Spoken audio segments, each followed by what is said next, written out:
Baka kaya ka iniiwan kasi ikaw ang problema. Baka kaya ka iniiwan kasi talaga nga namang ang hirap mong pakisamahan.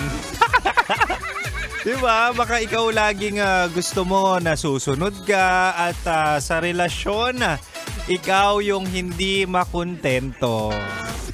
Oh, 'di ba? Parang pamilyar, parang gawain mo talaga no? Pero mahal. Mahal. Ang naririnig mo ngayon ay ang spicy opa mo sa radyo na kapag natikman mo, hahanap-hanapin mo. Ako to si DJ Kim Chino at talaga nga namang willing makipagbaliktaran sa'yo. Di ba nga kasi 69 na 6 to 9 p.m. po, ako ang iyong malalasap. Pero mahal, totoo yun, no? Yung part na sa relasyon, dapat hindi perfection yung goal mo. Kasi wala namang perpektong tao o relasyon. Di ba? Totoo yun.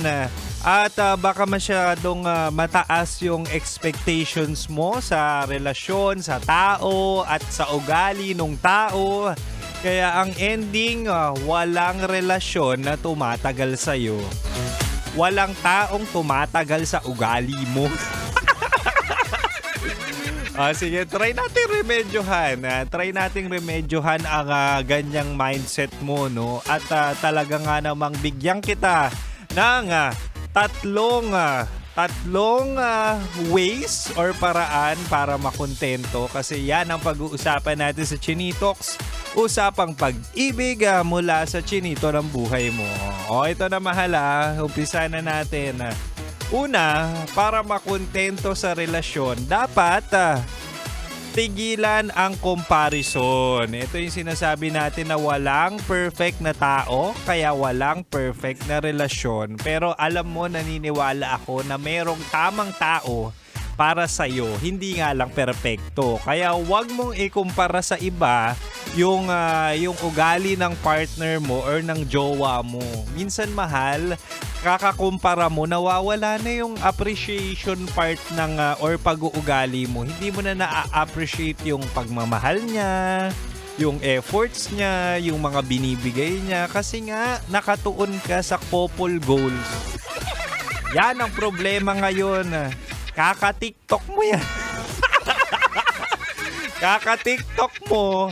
Yung nakikita mo, yung mga mayayaman na magjowa, kinukumpara mo ngayon yung relasyon mo sa relasyon ng mga vlogger, ng mga milyonaryo. Kaya ang ending, yung effort niya ay talaga nga namang na-underappreciated na. Diba?